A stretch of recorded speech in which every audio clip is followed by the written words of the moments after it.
قصیدہ بردہ شریف میں آپ نے یہ بات لکھی، آپ نے فرمایا لوگوں سنو، صحابہ شجاعت، جرأت، بہادری اور استقامت کے پہاڑ تھے۔ آگے جو انہوں نے بات کی نا، آج بھی پنڈ دادل خان میں جن کے منہ بھی کالے، جو اوپر سے بھی کالے، جو اندر سے بھی کالے، جن کو صحابہ کا آج مرتبہ سمجھ نہیں آتا، کبھی حضرت ابوبکر صدیق کی صداقت پہ وہ بکواس کرتے ہیں، کبھی حضرت فاروق اعظم کی عدالت پہ وہ بکواس کرتے ہیں۔ تو حضرت امام بصیری، آپ نے یہ قصیدہ لکھا، آقا و مولا نے سنا، حضور نے پسند فرمایا، اس کے بعد آقا و مولا نے اپنی کالی کملی جون سی ہے وہ آپ کو عطا کی۔ آقا و مولا پردہ فرما چکے تھے ظاہری طور پر۔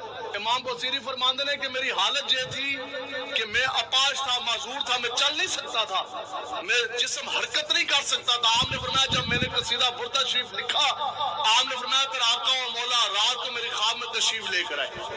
حضور نے قصیدہ بردہ شریف، بردہ کہتے ہیں چادر دوں، حضور نے قصیدہ بردہ شریف پسند فرمایا۔ اس کے بعد امام بصیری کے جسم مبارک کے اوپر آقا و مولا نے اپنا دست اقدس مبارک شریف پھیرا۔ اس کے بعد کہتے ہیں کہ آقا و مولا نے مجھے اپنی کالی کملی جون سی ہے وہ خواب کے اندر عنایت فرمائی۔ آپ فرماتے ہیں کہ جیسی میری آنکھ کھلی تو میرا جسم پہلے سے بھی زیادہ تندرست اور توانا ہو چکا تھا، تے نال سرانے جڑی ہے وہ کالی کملی بھی پئی ہوئی سی۔ آقا و مولا تو پہ نوازتے ہیں، تو آپ نے کیا فرمایا جی؟ قصیدہ بردہ شریف میں آپ نے لکھا کیا؟